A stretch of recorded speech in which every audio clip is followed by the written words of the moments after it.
பேசும்போது அப்படி நமக்கு நம்மளோட ரெகுலர் பேச்சுலயே நமக்கு சில மேனரிசம்ஸ் இருக்கும். கதை சொல்லல கூட அது நம்மள அறியாம வந்துடும். நான் இப்ப லலிதா சஹஸ்ரநாமம் எழுதுறதுக்கு உண்டான விதை லாசாரா கதைகளோ நான் அப்படியே ப்ரௌஸ் பண்ணும்போது ஒரு அரை பக்கம் படிச்சிருவேன். நான் எழுத்தாளரை முன்னிறுத்தி அந்த கதைகளை படிக்கிறது கிடையாது. எனக்கு கதைகள் தான் முக்கியம். அதுக்கப்புறம் தான் எழுத்தாளர் யாருன்னு நான் பார்ப்பேன். அந்த ஆன்மீக விஷயங்களை டீகோட் பண்ண அதுல நமக்கு கிடைக்கிற ட்ரூத்தோட தரிசனம் இருக்குல்ல, அது அபாரமான ஒரு விஷயம். கதை போடலையா, என்னாச்சு, உடம்பு சாதாரணமா இருக்கீங்களா, எல்லாமே கேட்காத. நான் தொண்டை கட்டினா கூட கதை சொல்லிடுவேன். என்னோட வே ஆஃப் நரேஷன்லயே ஆடியன்ஸ் என்னோடய டிராவல் பண்ணிட்டே இருப்பாங்க. நான் வந்து ஆத்தரோட எந்த ஒரு விஷயத்தையும் மாற்ற மாட்டேன். அதுக்காக நான் ஆசிட்டிஸ் ரீட் பண்ணவும் மாட்டேன். நிறைய லேடிஸ்க்கு ஆதர்ஷ ரைட்டர் அப்படின்னா ஜெயகாந்த் தான். பிரபஞ்சனை பார்க்கறச்சு ஏதோ வீட்டில் இருக்க ஒரு பெரியப்பா மாயிட்டோம் அவரோட டோன். ஆனால் டிவி பார்க்கறது நிற்கல, கண்டென்ட் வீடியோ கண்டென்ட் பார்க்கறது நிற்கல, வாசிப்பும் நிற்காது.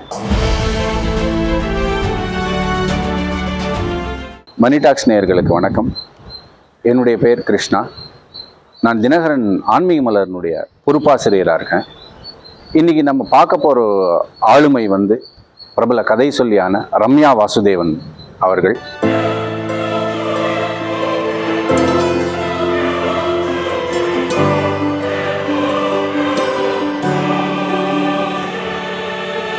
இரண்டாயிரம் கதைகளை நெருங்கும் அவர்களோடு ஒரு நேர்காணல் சந்திப்பதில் மிக்க மகிழ்ச்சி அடைகிறேன்.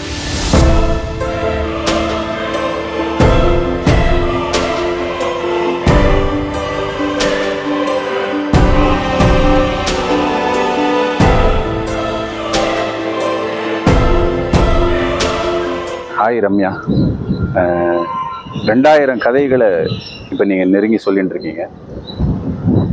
இந்த லாஸ்ட் 6 years 7 years அந்த கொரோனா பீரியட் தாண்டி கொரோனாவுக்கு முந்தியிலிருந்து சொல்லிகிட்டே வரீங்க.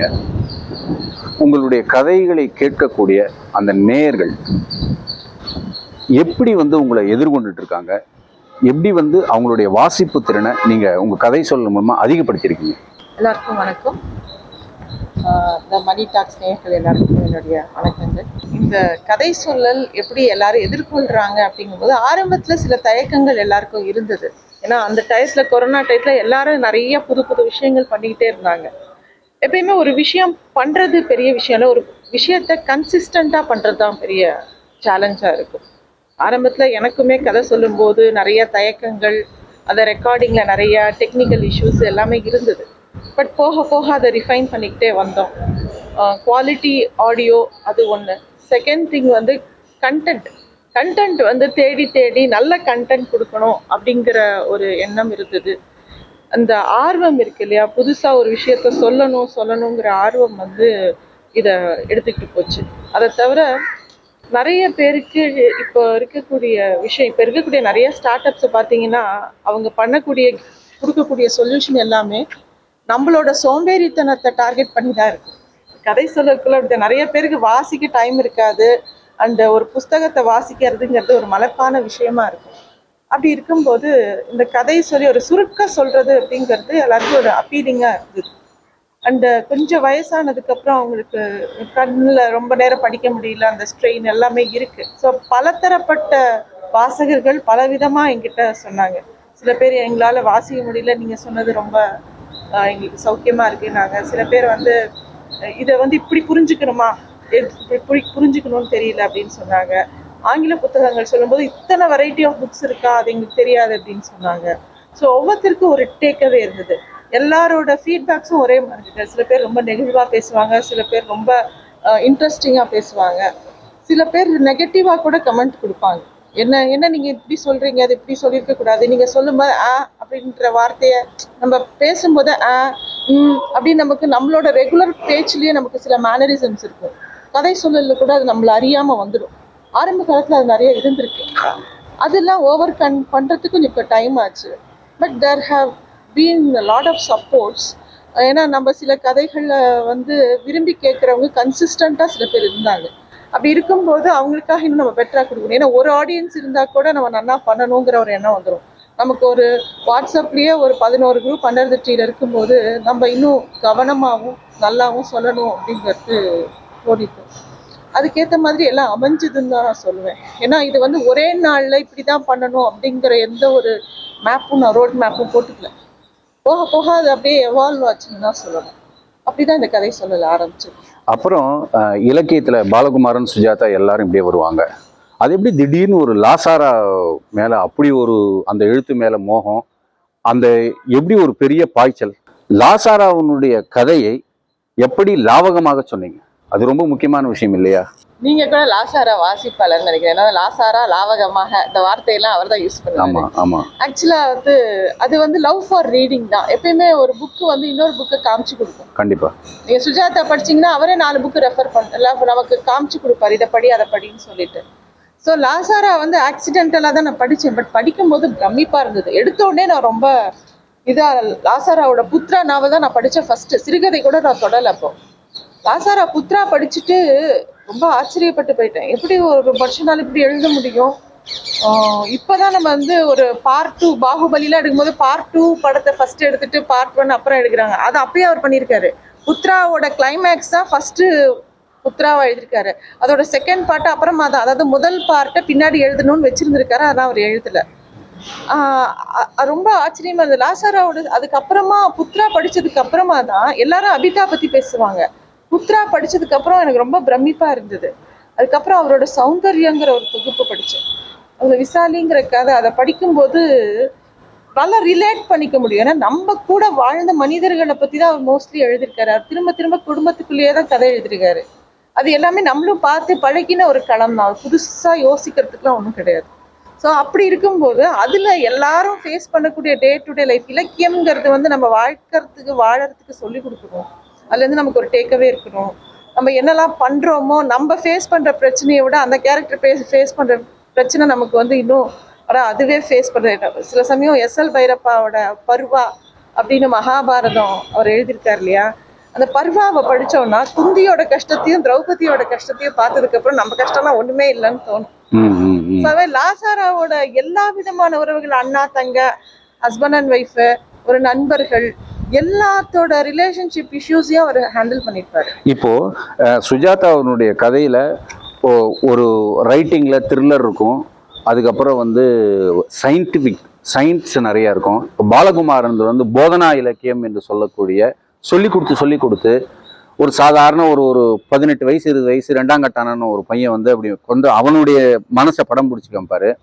அப்படி இருக்கும் பொழுது லாசாரா கிட்ட இன்னும் ஆழமா ஸ்பிரிச்சுவலாகவும் ஒரு பெண்ணுடைய மனசை அப்படி மாத்துற லெவலுக்கும் என்ன இருந்தது, என்ன உங்களை இழுத்துது? ஆக்சுவலா சொல்லிட்டீங்க, ஸ்பிரிச்சுவலா இருக்கும். ஏன்னா ஒவ்வொரு வார்த்தைக்கும் நம்ம லைஃப்ல நம்ம எல்லாத்தையும் பிரிச்சு பாக்குறோம். ஸ்பிரிச்சுவாலிட்டிங்கிறது ஆன்மீகம் தனின்னு நினைக்கிறோம். It's a way of life இல்லையா? அந்த வே ஆஃப் லைஃப்ல வந்து அவர் சொல்லிக்கிட்டே இருப்பாரு. அவர் போதிக்க மாட்டார். இப்படித்தான் இருக்கணுங்கிற போதனையே இருக்காது லாசாராவோட வாழ்க்கைய கதைகள்ல. அவர் போற கேரக்டர், அவங்க பேசுற டயலாக்ஸ், அந்த கேரக்டர் சிந்திக்கிறதா ஒண்ணு போடுவார் தெரியுமா, அது பயங்கர ஸ்பிரிச்சுவலா இருக்கும்.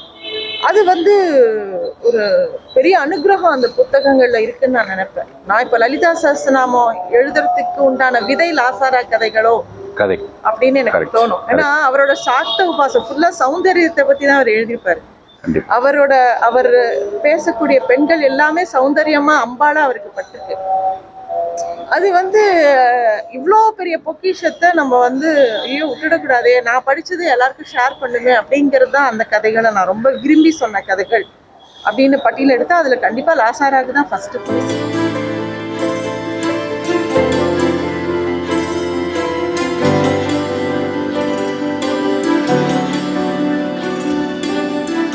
இப்போ லாசாராவுடைய கதைகளை அந்த வார்த்தையை எடுத்துட்டோம்னாலேயே உள்ள ஒரு 2 வரி 3 வரி தான் அந்த கதைகள். இப்ப இந்த வார்த்தைகள் தான் அந்த இடத்துல முக்கியம். அடுத்து என்ன வார்த்தைங்கிறது வந்து எப்படின்னா அவரே சொல்லியிருக்காரு. எனக்கு ரொம்ப பிடிச்ச இடம் ஒண்ணு இருக்கு. துவனிங்கிற கதையில நான் முகத்தை அந்த கண்ணாடியில பார்க்கும்போது ஒரு சத்தம் ஒண்ணு வந்தது அப்படின்னு எழுதுவார். சோ இப்படி யாருமே எதிர்பார்க்காத முறையில ஒரு கதையை எழுதிட்டு போறவரை எப்படி உள்ள வாங்கி சொல்ல முடிஞ்சது உங்களால? ஆக்சுவலா முதல்ல சொல்லும் போது நான் என்னோட வார்த்தைகளால அவரை நிரப்பலான்னு நினைச்சிருக்கேன். ஆனா அது பெரிய மிஸ்டேக். லாசாரா அவர்களுடைய மகன் சப்தரிஷி சார் எனக்கு கூட பேசும்போது அப்பாவோட சில வரிகளை நீ மாத்தாத, அப்படியே சொல்லு அப்படின்னு எனக்கு நிறைய டிப்ஸ் கொடுத்தாரு. அவர் ஆக்சுவலா என்னை பயங்கரமா கைட் பண்ணார். லாசாரா கதைகள் சொல்லியிருக்கேன் இவ்வளோ அப்படின்னா அதுல அவரோட சப்போர்ட்டும் நிறைய இருந்திருக்கு. அப்படி அவர் சொல்லும்போது அந்த வரிகளை நான் அப்படியே படிச்சிருக்கேன் சில போர்ஷன்ஸ்ல. அதை வந்து நம்மளால ரீப்ளேஸே பண்ண முடியாது. அதெல்லாம் கிட்டத்தட்ட நான் சொல்லுவேன், நம்ம எப்படி மந்திர ஜபத்துல சொல்லுவோமா, சில மந்திரங்களை நம்ம போய் மாத்தலாம் முடியாது, அந்த மாதிரி வார்த்தைகள் அது. ஸோ அதனால லாசரா கதைகளை உள்வாங்கிட்டு சொல்லிட முடியும், அவர் வார்த்தைகளை உள்வாங்கிலாம் சொல்ல முடியாது. அந்த போர்ஷனை மட்டும் நான் கதை ஆரம்பிக்கும் போதே ஒவ்வொரு கதையோட லாசாரோட இன்ட்ரடக்ஷன்ல சில இதுல நான் சொல்லிக்கிட்டே போவேன், சில இடத்துல அவர் வார்த்தைகளாவே நான் வாசிப்பேன்னு சொல்லிட்டு தான் அந்த கதையை சொல்லுவேன். ஏன்னா புற்று அப்படிங்கிற ஒரு கதையில ஒரு பையன் வருவான் ஒரு ஊருக்குள்ள, ஒரு பாம்பு கொத்திடும், அவன் மயக்கம் போட்டு விழுந்து அவன் மரணத்தை நெருங்குறான். அந்த நேரம் அவனோட வாழ்க்கையை முழுக்க அவன் முன்னாடி படமா விரியும். அதுல பாம்பு கொத்திச்சிங்கிற வார்த்தையே வராது. அவர் அந்த 1.5 பக்கம் எழுதுறதுல பாம்புங்கிற வார்த்தையை உபயோகப்படுத்தாம பாம்பு கொத்தினதை நமக்கு புரிய வைப்பாரு. அது வந்து அமேசிங்கா இருக்கும். அதே மாதிரி புத்ரால கூட அந்த சாபம் வந்து தன்னை பத்தி புலம்பும். சாபம் பிறந்த உடனே அந்த சாபம் தன்னை பத்தி புலம்பும்.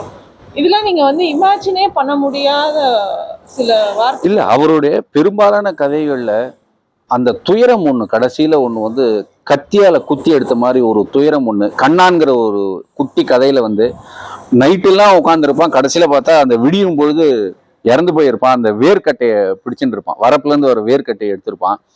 இந்த மாதிரிலாம் அவர் எழுதுறதுக்கு அதன் மூலமா என்ன சொல்ல வராரு, அதுக்குள்ள என்ன ஒளிஞ்சிட்டு இருக்கு? ஆக்சுவலா மனிதர்களுடைய அந்த நிலையாமையா, இல்ல it leads to any other ஸ்பிரிச்சுவலா, என்ன இருக்கு? எப்படி இதை நீங்க பாக்குறீங்க?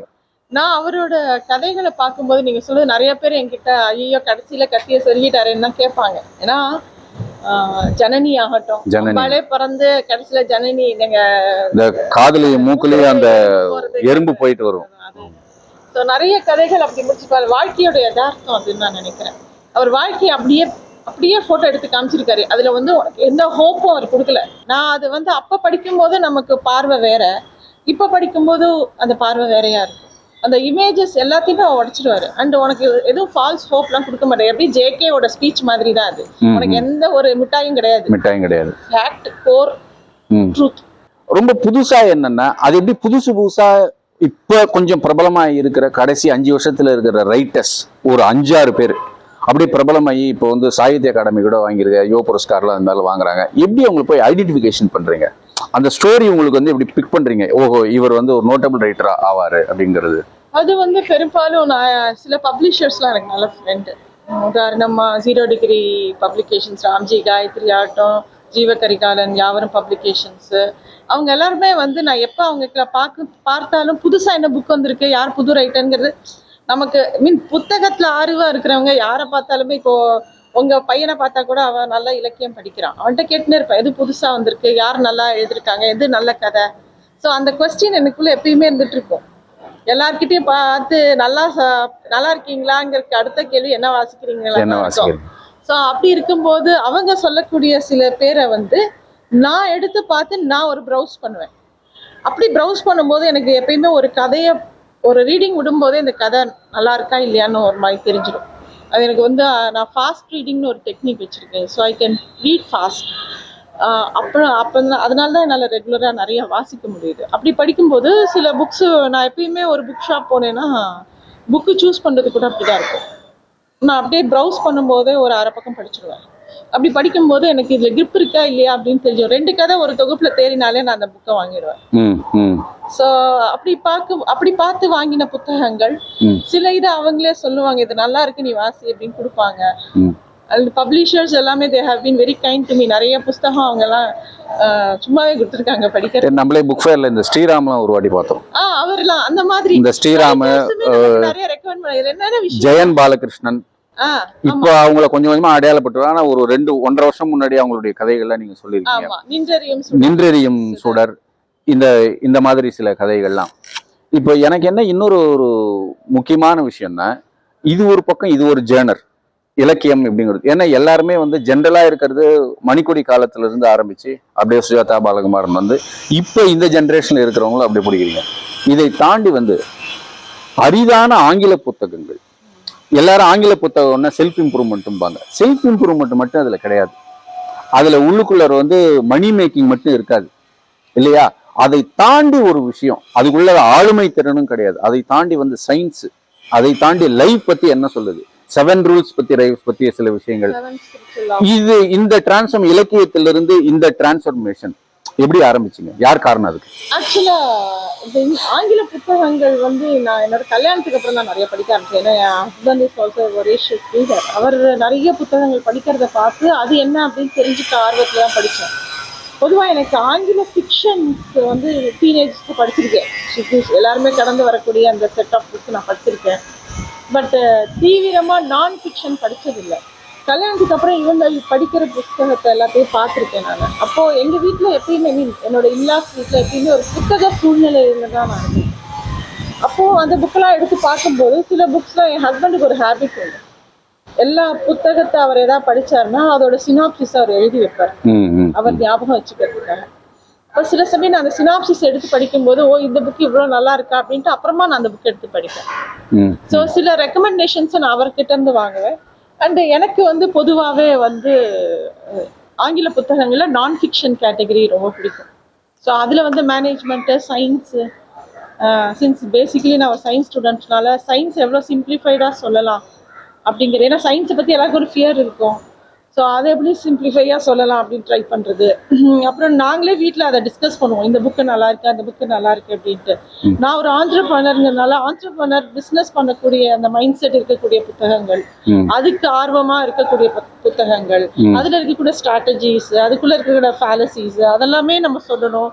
சில தியரிஸ்லாம் இருக்கு, இந்த இக்காரஸ் பாரடாக்ஸ் மாதிரி விஷயங்கள், இது எல்லாத்தையுமே வந்து நம்ம கொண்டு வரணும் அப்படின்னு சொல்லிட்டு இது வாரம் எந்த புக்கு சொல்றதுங்கிறதே வந்து ஒரு நல்ல சேலஞ்சிங்காக தான் இருக்கும். அந்த சேலஞ்ச் நமக்கு இன்னும் இதாக இருக்கும். அது கிரியேட்டிவிட்டி பற்றின புத்தகங்கள் ரொம்ப பிடிக்கும். திங்கர் டாய்ஸ் புக்ஸோ இல்லை போனோட புக்ஸோ அது நாங்கள் வீட்லேயே ப்ராக்டிஸ் பண்ணியிருக்கோம். நான் குழந்தைகளோடய உட்காந்து சில போனோ எக்ஸசைஸ்லாம் நாங்கள் பண்ணியிருக்கோம். ஸோ எங்கள் 2 பேருக்குமே கிரியேட்டிவிட்டி ரொம்ப பிடிக்கும். அது சம்மந்தப்பட்ட புத்தகங்கள் ரொம்ப பிடிக்கும். ஸோ இங்கிலீஷ் புக்குக்கு அந்த மாதிரி சப்போர்ட் எனக்கு கிடைக்கிறதுனால, அது தவிர என்னோட தேடல் நிறைய டெட் டாக்ஸ் பார்ப்பேன் நான். ஸோ டெட் டாக்ஸில் அவங்க ரெஃபர் பண்ணக்கூடிய டெட் டாக்ஸில் ஒருத்தர் நல்லா பேசினார்னா கண்டிப்பாக அவர் ஏதோ ஒரு புத்தகம் எழுதியிருப்பாரு. ஸோ அவரோட புத்தகத்தை கண்டுபிடிப்பேன். இப்போ கென் ராபின்சன்லாம் நான் அப்படி தான் பிடிச்சேன். அவரோட ஸ்பீச் ரொம்ப ஃபேமஸ்ஸு. அவரோட புக்கில் த எலிமெண்ட்ஸுங்கிற புக் ரொம்ப ஃபேமஸ் ஆச்சு. ஸோ அது மாதிரி வி கேன் ரிலேட். எல்லாமே நம்ம தேடிக்கிட்டே இருக்கும்போது அதுவே வந்து விழும்.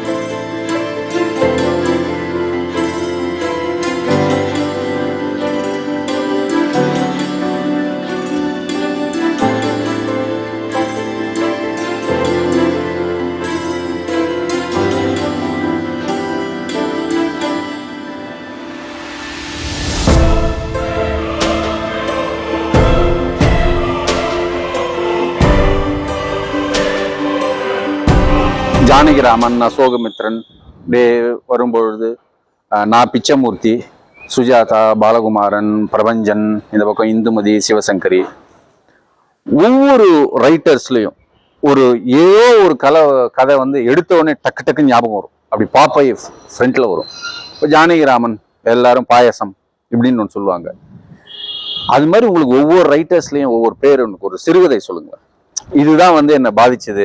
எப்பயுமே நான் ஏதாவது அப்படி புக்கை பெரட்டினேன்னா இந்த கதையை படிக்காம நகர மாட்டேன், இல்லை இந்த கதை மாட்டிட்டு நான் படிச்சுட்டு தான் வைப்பேன், அந்த மாதிரி ஒன்று சொல்லுங்க. பொதுவாக நிறைய பேருக்கு பிடித்த கதைகள்லாம் இப்போ லாசாராவே எடுத்துக்கிட்டாலே எனக்கு வந்து பார்க்கடல் ரொம்ப பிடிக்கும். அது தவிர அவரோட வாமாங்கிற கதை பிடிக்கும். பார்க்கடல் சொந்த கதை நிறைய இல்ல, அது வந்து அவர் சுயசரிதை பார்க்கடல். அது தவிர சிறுகதையில பார்க்கடல் ஒன்று எழுதியிருக்காரு. அப்புறம் அவரோட ஆகுதிங்கிற ஒரு கதை பிடிக்கும். அதே மாதிரி தி ஜானகிராமன் எடுத்துட்டா எனக்கு கோபுர விளக்கு ரொம்ப பிடிக்கும். அதுக்கப்புறமா வந்து இது ரொம்ப பிடிக்கும், கச்சேரின்னு ஒரு கதை. கச்சேரி ரொம்ப என்னோட ஃபண்டாஸ்டிக் ஸ்டோரி. அது எல்லாருமே வாசிக்க வேண்டிய ஒரு கதை தி ஜானகிராமன். தி ஜானகிராமனோட செய்திங்கிற ஒரு கதை ரொம்ப பிடிக்கும். இந்த நாயனக்காரர் வந்து கீழே உட்கார்ந்து ரசிப்பார். Music லாங்குவேஜுக்கு foreigner. அது ரொம்ப பிடிக்கும். அதே மாதிரி இவரோடது பாத்தீங்கன்னா கூப்பா ராஜகோபால் எனக்கு ரொம்ப பிடிக்கும். அவருமே ரொம்ப சட்டிலா ஒரு ஹியூமன் இமோஷன்ஸ் சொல்லிட்டே போயிடுவாரு. முகத்துல அறையிற மாதிரி ஒரு கதை சொல்லியிருப்பாருல, அந்த ரூம்ல தனியா இருக்கும்போது எதிர்த்த வீட்டுல ஒரு லேடி இருக்கும், ஒரு கதை ஒண்ணு வருமே அவரோடது. கூப்பா ராஜகோபால் ஆற்றாமை. அது வந்து நீங்க ரொம்ப ஆமா, அது நிறைய கதை. அதே மாதிரி வாசந்தியோட கூட சில கதைகள்லாம் ரொம்ப. தஞ்சை பிரகாஷ் நான் வாசிச்சிருக்கேன். பட் அவரதும் ரொம்ப பிரமாதமா இருக்கும். அவர் தானே நான் இன்னும் ரொம்ப சொல்லலை. அதே மாதிரி பாலகுமாரனோட நிறைய கதைகள் எனக்கு ரொம்ப பிடிக்கும். பாலகுமாரன் பின்னாடி ஆன்மீகம் கலந்து எழுதினதும் எனக்கு ரொம்ப பிடிக்கும். முன்னாடி அவர் சமூக நாவல்களும் எனக்கு ரொம்ப பிடிக்கும். அதே மாதிரி இவங்க இப்ப லேட்டஸ்டா சொல்லணும் அப்படின்னா விஜயகுமார் செம்மங்கரைங்கிற ஒரு மிருகமோட்சம் அதெல்லாம் வந்து என்ன அது இந்த ரேஞ்சில ஒருத்தங்க இப்ப எழுதுறாங்களேன்னு எனக்கு ஆச்சரியமா இருக்கும். சுஷீல் குமாரோட மூங்கில்கிற கதை ரொம்ப பிடிக்கும்.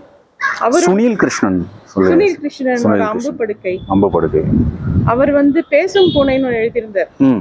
ஆக்சுவலா இப்ப இருக்கிற அந்த டெக்னாலஜி மனுஷாங்களை எவ்வளவு தூரம் கட்டுக்குள்ள வச்சிருக்குங்கிறது அந்த சிறுகதை வந்து படிச்சோன்னு நிஜமாவே நமக்கு ஸ்கேரியா இருக்கும். கிருத்திகாவோட சில கதைகள்லாம் ரொம்ப ரொம்ப நல்லா இருக்கும். அவங்கள கால் பண்ணி ஒரு கதை சொன்னேன். அந்த கதையை என்னால சொல்ல முடியாது, ஆனா one of the very very good story அப்படின்னு கூட சொல்லியிருக்கேன்.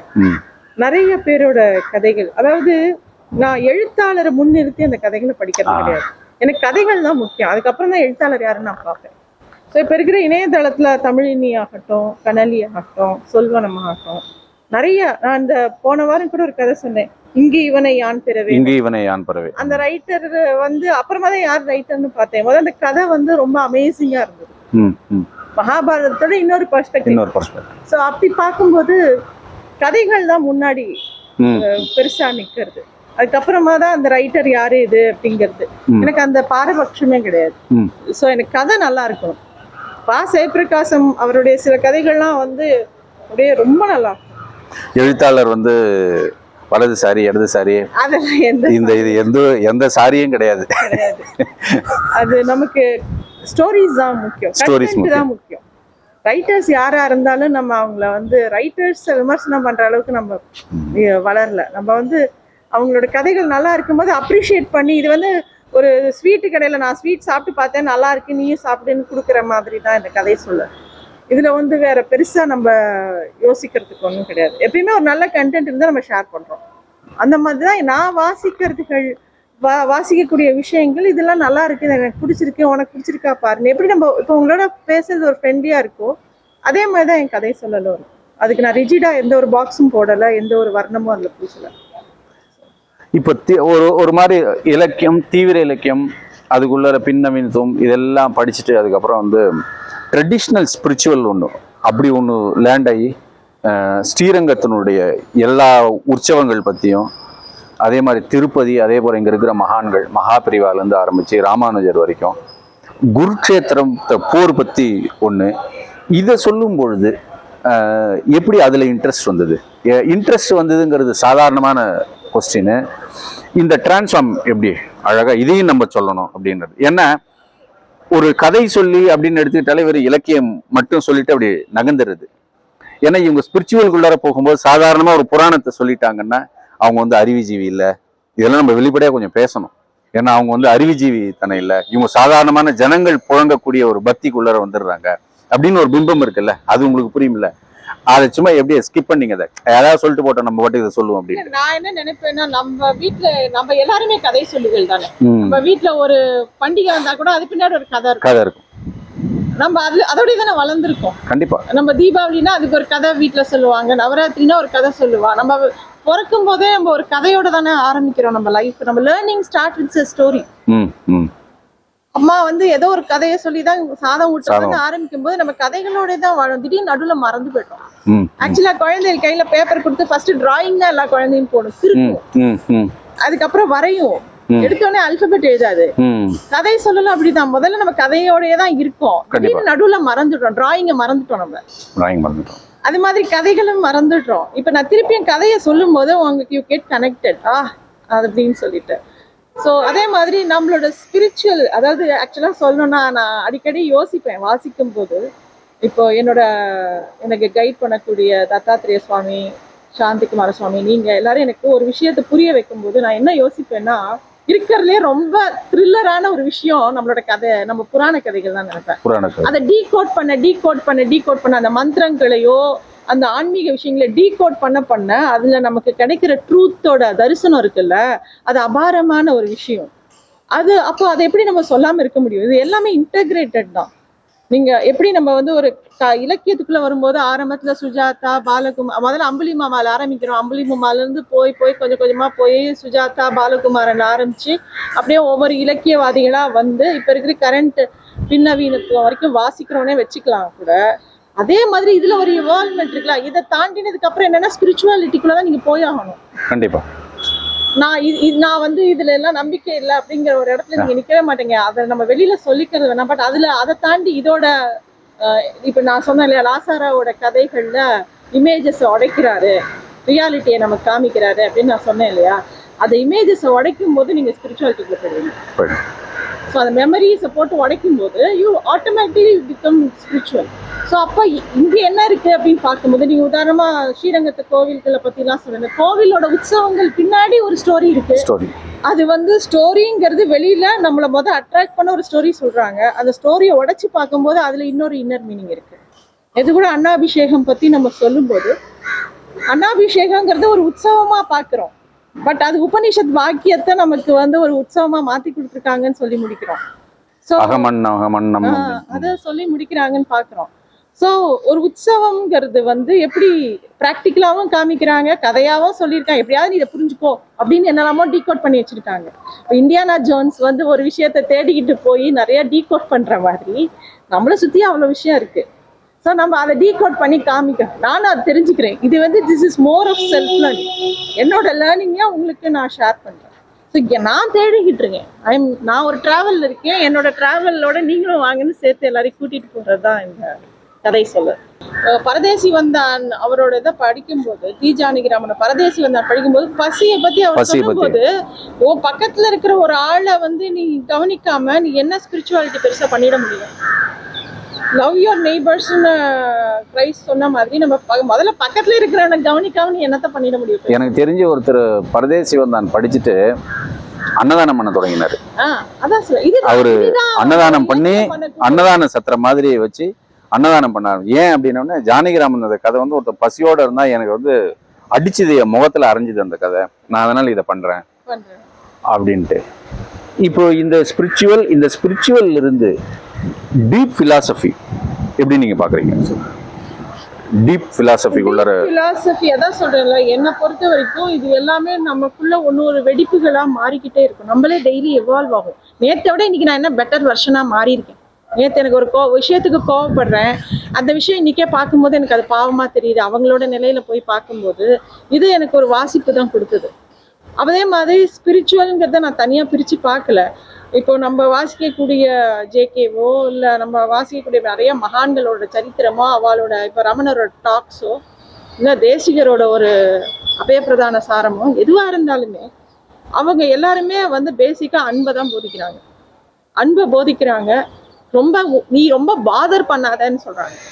உன்னால ஒண்ணுமே பண்ண முடியாது, உன் மைண்டு தான் உன்னோட இனிமையே. நம்ம மைண்டு தான். நம்ம போட்டு குழப்பிக்கிற விஷயங்களை தள்ளி நின்று சாட்சியா பாரு அப்படிங்கிறாங்க. சாட்சியா பார்க்கும்போது தான் இன்டெலிஜென்ஸ் ஒர்க் பண்ணுங்கிறாங்க. அது ஆனால் அவ்வளோ ஈஸி கிடையாது. எல்லாமே நாலேஜாவே இருக்கு. எல்லாருமே நான் மெடிடேஷன் கத்துக்கிறேன் அப்படிம்பாங்க. மெடிடேஷன் பண்ண போறேன் அப்படி, மெடிடேஷனை பண்ண முடியாது. You have to be meditative. So அந்த மெடிடேட்டிவ்ங்கிற ஸ்டேட்டுக்கு என்னால போக முடியுதா அப்படின்னா முடியல, இன்னுமே முடியல, ட்ரை பண்ணிட்டே இருக்கோம். ஸோ இது எல்லாமே ஒரு ட்ரையல் அண்ட் எரர் தான். இந்த வாசிப்பு நான் அந்த இடத்துக்கு கொண்டு போகும், இந்த இடத்துக்கு கொண்டு போக நான் ஒரு டெஸ்டினி ஃபிக்ஸ் பண்ண முடியாது. இதை இட்ஸ் a ஜேர்னி. நான் வந்து 2 வருஷம் முன்னாடி இருந்த ரம்யா கிடையாது, இப்போ போன வருஷம் இருந்த ரம்யா கிடையாது, போன மாசம் இருந்த ரம்யா இப்ப கிடையாது. சோ அந்த திறப்பு வந்துகிட்டே இருக்கு இல்லையா, அது தெரியுமே. அது நம்மளோட டெலிவரி ஆஃப் ஸ்பீச்லயே அது தெரியும். என்னோட டிராவல் பண்ணி கதை கேட்கறவங்க 4-5 வருஷமா என்னோட கதைகளை கேட்கறவங்களாவும் இருக்காங்க, 3 வருஷமா கேட்கறவங்க. அவங்களே சொல்லியிருக்காங்க, முன்னாடி சொன்னதுக்கும் இப்போக்கும் நிறைய டிஃபரன்ஸ் இருக்கு. அது வந்து டெக்னிக்கல் டிஃபரன்ஸும் இருக்கு. At the same time understanding a சப்ஜெக்ட்னு ஒன்று இருக்கு இல்லையா, அண்டர்ஸ்டாண்டிங் அண்ட் டெலிவரிங் அ சப்ஜெக்ட்னு ஒன்று இருக்கு, பிக்கிங் அப் த சப்ஜெக்ட்னு ஒன்று இருக்கு. இது எல்லாமே வந்து எனக்கே அந்த டிரான்ஸ்ஃபர்மேஷன் எனக்கும் தெரியுது, அது என்னை சுற்றி இருக்கிறவங்களுக்கும் தெரியும். ஸோ எனக்குள்ள ஒரு சேஞ்ச் ஆச்சுன்னா அதை சுற்றி இருக்கிறவங்க எல்லாருக்குமே அஃபெக்ட் பண்ணுது இல்லை. இது ஒரு தொடர் நிகழ்வு தானே. இது வந்து இந்த வாசிப்பு கண்டிப்பா நமக்கு கொடுத்துருக்கு. அதுல ஸ்பிரிச்சுவல், இலக்கியம், செல்ஃப் ஹெல்ப் அப்படிலாம் பிரிச்சு பார்க்கல. இது எல்லாமே இன்டர்லிங்க் தான். இப்போ வேலைக்கு சாப்பிட்றோம், அது ஒன்றும் எல்லாரும் சாப்பிடணும், கண்டிப்பாக வந்து பயாலஜிக்கலாக அது ரொம்ப வேணும். ஆனால் டெய்லி ஒரு கதையை எடுத்து எடுத்து படித்து நானே உங்கள் வீட்டுக்கு வரும்போது 8 மணிக்கோ 7 மணிக்கோ சாயங்காலம் வரும்பொழுது அப்படியே சமத்தா வந்து இந்த குழந்தைங்கள்லாம் டியூஷன் போகும்ல, வந்த உடனே அப்படி டியூஷன் படிக்கிற மாதிரி எடுத்து வச்சுட்டு இந்த புக்கெல்லாம் படித்து அது ஒரு 2 மணி நேரம் அப்படியே சுற்றி அப்பான்னு ஒரு மார்க்கர் ஒன்று வச்சுட்டு ரைட்டு இன்னைக்கு 10:30 மணிக்கு நீ இந்த கதையை சொல்லிவிடும் அப்படிங்கிறது டெய்லி எப்படி முடியாது. அது இந்த நம்ம சமஸ்கிருதத்தில் சொல்கிற அந்த அனுஷ்டானம் வேலைக்கு அந்த கரெக்டாக அந்த காலையில் ஒரு சந்தியாவந்தனம் மாதிரி ராத்திரி அது எப்படி அது டெய்லி அது பண்ண முடியாது? என்ன ஒரு வைராக்கியம் அது? எப்படி அது சின்ன வயசுலேருந்தேவா, இல்லைன்னா டெய்லி சொல்லித்தான் ஆகணும் அப்படிங்கிற மாதிரியா, இல்லை யாராவது நம்மக்கிட்ட எதிர்பார்த்துக்கிட்டே இருப்பாங்க ஒரு 10 பேர், நம்மளுடைய எதிர்பார்ப்பு ஒன்று இருக்கும், டெய்லி காத்திருப்பாங்கல்ல, அவங்களுக்காகவா? அது என்ன விஷயம் சொல்லுங்க. நீங்களே எதை கேள்வியில நிறைய ஆன்சர் சொல்லிட்டீங்க. ஏன்னா குளிக்கிற மாதிரி ஒரு அனுஷ்டானம் மாதிரியா, அதாவது ஒரு அனுஷ்டானம் மாதிரி தான். பட் ஆரம்பத்துல அப்படி ஆரம்பிக்கல, பட் அதுவே அப்படி எடுத்துன்னு போயிடுச்சு. இப்போ நீங்க சொன்ன மாதிரி நிறைய பேர் எதிர்பார்க்கறவங்களும் இருக்காங்க. காலம்பரை ஒரு 8:30 மணி 8:45 தாண்டினாலே எனக்கு ஒரு 10 மெசேஜ் 20 மெசேஜ் வரும். கதை போடலையா, என்னாச்சு, உடம்பு சாதாரணமா இருக்கீங்களா, எல்லாமே கேட்காத. நான் தொண்டை கட்டினா கூட கதை சொல்லிடுவேன். ஏன்னா தொண்டை கட்டியிருக்கேன்றது அவங்களுக்கு நான் கொடுக்குற மெசேஜ். அதுக்கே வந்து அவங்க எல்லாருமே வந்து என்னாச்சுன்னு கேட்பாங்க. அது வந்து தினமும் ஒரு அனுஷ்டானமா அப்படின்னு கேட்டா, ஆமா அது ஒரு அனுஷ்டானம் தான். இது நான் செய்யறதா நினைச்சு நான் பண்ணல, அதுவா நடக்குது.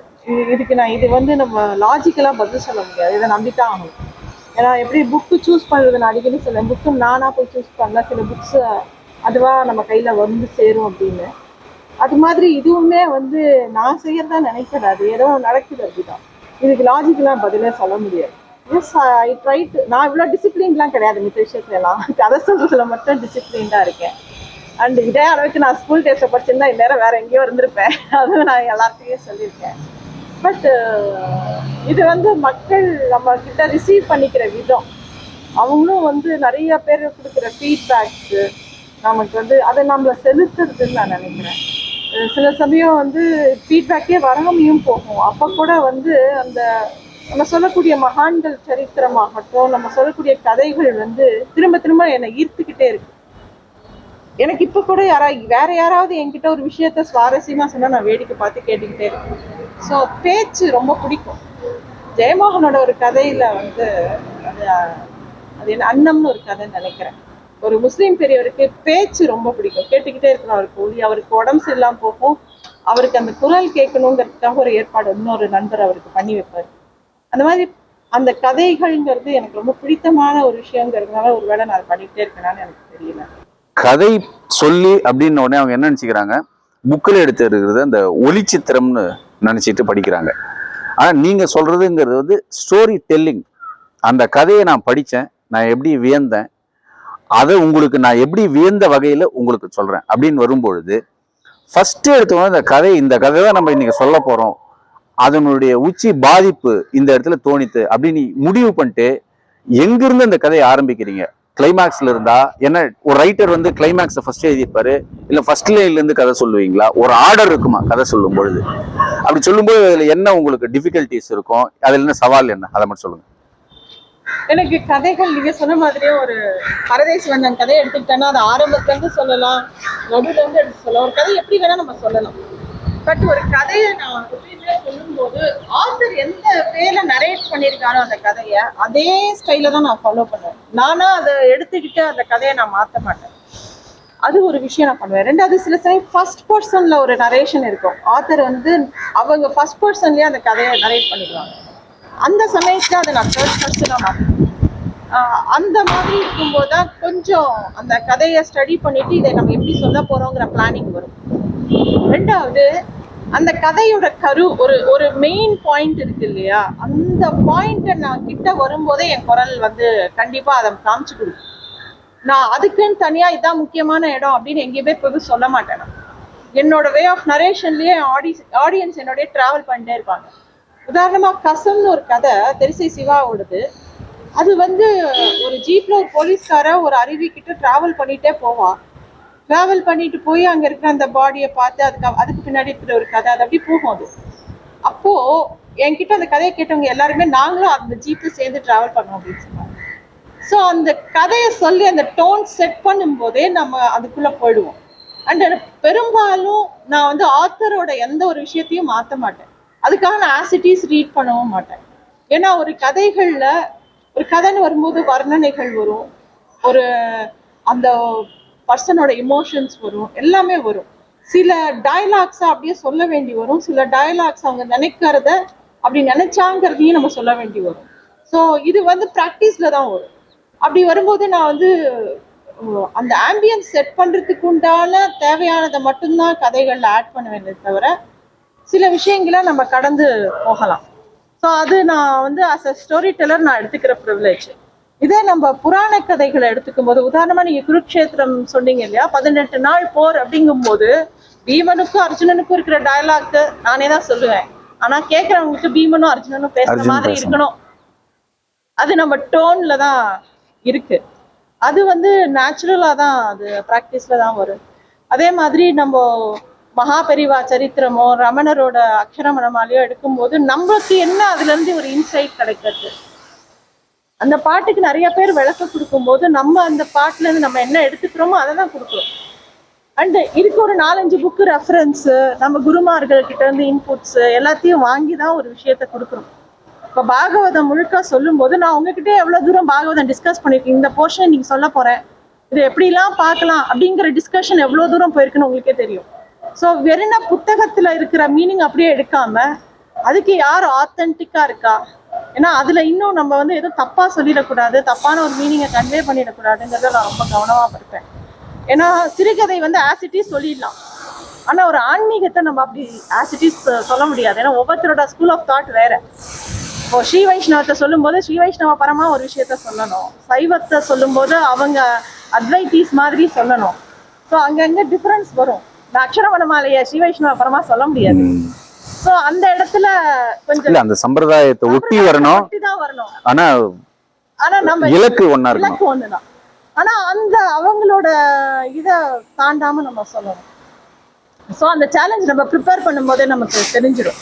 கதை சொல்ற வரவங்களும் நிறைய பேர் புதுமையா நிறைய விதமா சொல்றாங்க, நான் அது பாக்குறேன். நான் எனக்கு ஒரு ஸ்டைல் வச்சிருக்கேன். நீங்க இதே கதையை நான் சொன்ன கதையை நீங்க சொல்லும் போது அது வேற மாதிரி இருக்கும். பாட்டம் லைன் என்னன்னா கேட்கறவங்களுக்கு இன்ட்ரெஸ்டிங்கா இருக்கும், அவங்க அந்த கதையோட ஒன்றி கேட்கணும். அதுதான் நம்மளோட ஒரே எய்மா இருக்கும். எந்த ஸ்டைல் வேணாலும் இருக்கலாம். And everybody has a style. ஏன்னா ஒரு ரைட்டர் வந்து ஒரு கதைக்குள்ளார ஒரு நெருப்பு வச்சிருப்பாரு. ஆமா, ஒரு கதைக்குள்ளார ஒரு ஜோதி, ஒரு நெருப்பு இருக்கும். இப்போ எனக்கு என்ன ஒரு கேள்வின்னு, எப்பயுமே ஒரு பெண்ணா இருக்கீங்க, எந்த ரைட்டர் இல்லை படிக்கும் பொழுது நம்மள மாதிரி பெண்களுக்காகவே ஒரு சில விஷயங்கள்லாம் பண்ணியிருக்காரு, இந்த கதையை நம்ம சொன்னோம்னா பெண்களுக்கு ஈஸியாக ரீச் ஆகும், இன்னைக்கு என் கதை, இந்த கதையை கேட்குற லேடிஸ் எல்லாருமே சந்தோஷப்படுவாங்க அப்படிங்கிற ஒரு ரைட்டர் பளிச்சுன்னு உங்களுக்கு தொடர்றது யாரு மனசுக்குள்ளார? லாசாரா தான். லாசாரா, பிரபஞ்சன், ஈவன் பாலகுமாரன், இவங்க எல்லாருமே பெண்களோட பிரதிநிதியா, நிறைய பெண்களுடைய பிரதிநிதி. ஜெயகாந்த் எப்படி மிஸ் பண்ண முடியும்? கண்டிப்பா கண்டிப்பா. ஜெயகாந்தனோட கதைகள் எவ்வளவு வந்து நமக்கு இதா இருக்கு. நிறைய லேடிஸ்க்கு ஆதர்ஷ ரைட்டர் அப்படின்னா ஜெயகாந்த் தான். நிறைய பேரு, நிறைய ரைட்டர்ஸ் அதை பண்ணிருக்காங்க. அது இப்ப வந்து அதை பத்தி பேச இப்ப எல்லாமே வந்து நிறைய பேர் நிறைய சப்ஜெக்ட் இன்னும் ஓப்பன் அவுட் ஆயிடுது. அப்படி இருக்கும்போது இருந்தாலும் எனக்கு வந்து ஒவ்வொரு ஆத்தரை பார்க்கும்போது சில இடத்துல எனக்கு பிரபஞ்சனை பார்க்கறச்சு ஏதோ வீட்டுல இருக்க ஒரு பெரியப்பா மாயிட்டோம். அவரோட டோன் ஒரு கதை சொல்லும் போது, ஸோ ஒவ்வொருத்தருக்கும் ஒரு டோன் செட் ஆகும் இல்லையா நம்ம அந்த கதையை. அது வந்து ஒவ்வொருத்தருமே ஒரு கேரக்டராக நினைக்கிறாங்க ரைட்டரே. இப்போ எனக்கு ஒரு கவலை உண்டு இதில். நீங்கள் கதை சொல்லிடுறீங்க, தேடி படிக்கிறாங்க. பெரும்பாலும் உங்கள் கதைகளை வந்து ஒரு மத்தியம வயதில் இருக்கிறவங்க கேட்கலாம், இல்லை கொஞ்சம் ஏஜில், கொஞ்சம் சின்ன பசங்க இங்கிலீஷ் புக்ஸ் கேட்கலாம், கொஞ்சம் இலக்கியத்தில் ஆர்வம் உள்ளவங்க சில இளைஞர்கள் முன் வரலாம். பொதுவாக வந்து இப்போ எல்லாருமே இங்கிலீஷ் மீடியம் தான் படிக்கிறாங்க. 99% 10% ஒரு இங்கிலீஷ் மீடியம் 99% போயிட்டு கிராமத்தில் இருக்கிறவங்க தமிழ் மீடியம் படிக்கிறாங்க. இப்போ இந்த தமிழில் இவ்வளவு கதைகளும் அடுத்த ஜென்ரேஷன், இப்போ நம்ம பசங்க கொஞ்சம் படிப்பாங்க, இதுக்கு அடுத்த ஜென்ரேஷன் தமிழில் தேடி தேடி படிக்கிறதுக்கு ஏதாவது வாய்ப்பு இருக்கிறதா பார்க்குறீங்களா?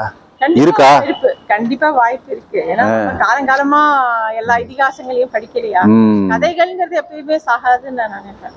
அது இருந்துட்டே ஒருவேளை டிரான்ஸ்லேஷன் பண்ணி இங்கிலீஷ்ல படிப்பாங்களோ இல்ல டைரக்டா? அப்படிலாம் இல்ல, அதுவே அதை காப்பாத்திக்கணும். நம்ம யாரும் எதையும் என்ன, நான் பத்திரிகை துறையில் இருக்கிறதுனால சொல்றேன், ஒரு பெரிய புக்கை கையில கொடுத்தா கூட, கையில இந்த புக்கை கொடுங்க படிங்க அப்படின்னு சொன்னா கூட வாங்கிட்டு போயிட்டு அவங்க ரொம்ப யதார்த்தமா சொல்றதா இருந்தா, ஒரு வாட்ஸ்அப் ஃபேஸ்புக் எவ்வளவு தமிழ், ஒரு 2 பேரா அதுக்கு மேல அவங்களுக்கு படிக்க முடியல இல்லையா? அது ஃபேஸ்புக் பாக்குறாங்க, ஏதாவது வம்புகள் வந்தா படிச்சு தள்ளுறாங்களே தவிர, ஒரு கனமான ஒரு புக்கு தமிழ்ல வந்து படிக்கிறதுங்கிறது பர்டிகுலர் இளைஞர்கள்ட்ட அருகிட்டது ஒண்ணு இல்லையா? இது ஒரு கவலை. இளைஞர்களோ யுவதிகளோ காலேஜ் போற ஒரு பொண்ணோ எப்படி இருக்காங்க நீங்க பாக்குறீங்களா வெளியில எல்லாம்? இல்ல, நமக்கு ஒரு கோல்டன் சிண்ட்ரோம்னு ஒண்ணு இருக்கு. நம்ம இருந்த காலம், பழைய காலம் தான் பெஸ்ட்ங்கிற ஒரு சிண்ட்ரோம் இருக்கு நம்ம எல்லாருக்கும். அப்படி கிடையாது. மீடியம் வேணா மாறும். யாரும் டிவி பாக்குறத நிறுத்தல. பர்சனலைஸ் டிவியா போன்ல வந்துருக்கு. டிவி அவன் தனித்தனியா டிவி பாத்துக்கலாம். முன்னாடி மாதிரி சேர்ந்து ஹால்ல உட்காந்து டிவி பார்க்கல. ஆனா டிவி பாக்குறது நிக்கல. கண்டென்ட், வீடியோ கண்டென்ட் பாக்குறது நிக்கல. வாசிப்பும் நிக்காது. தமிழும் வந்து நம்ம போய் சொல்லி கொடுத்துதான் யாரும் தமிழ் கத்துக்க போறா, அவன் கத்துப்பான். ஸோ எதுவுமே யாரும் பதிகமோ பிரபந்தமோ படிக்காம இருக்க போறது இல்லை. இப்போ நம்ம சொல்லக்கூடிய சோகால் இளைஞர்கள், நம்ம பசங்க நாளை பின்ன அவங்க பசங்க வரும்போது, ஐயோ இதெல்லாம் நம்ம அம்மா சொன்னாங்களே, நம்ம பசங்களுக்கு சொல்லி கொடுக்கணும், அவன் கொண்டு போய் 2 பிரபந்த கிளாஸ்ல போடுவான், 2 பதிகம் கிளாஸ்ல போடுவான், அது ப்ராக்டிஸ் பண்ணணும்னு போடுவான். இப்போ போனை வச்சு இவ்வளவு அடிக்ட் ஆனவங்களே டி அடிக்ஷன் ஒரு இடத்துக்கு போவாங்க. இல்ல, என்ன பெரும்பாலும் இப்ப இருக்கிற எல்லாருமே இலக்கியவாதிகளாட்டும் எல்லாருக்கும் ஒரு பெரிய கவலை இருக்கு. நான் நிறைய பேர்கிட்ட பேசும்பொழுது, அவனுக்கு தமிழ் சரியா படிக்க வராது, அவன் வந்து இங்க படிச்சிருக்கான், இங்க படிக்கிறான், பெரிய பெரிய ஸ்கூல் பேர்லாம் சொல்லுவாங்க. என்னன்னு தெரியல, எங்க வீட்டுல அவ்வளவு புஸ்தகம் இருந்தது, இதோட போயிடுமா அப்படின்னு ஒரு கவலை இருக்குல்ல. ரொம்ப நான் யதார்த்தமா பேசுறேன், அப்படி இருக்கும் இல்ல. இப்ப இது என்ன ஆகும்? இது ஒரு விஷன் நான் கேக்குறேன்.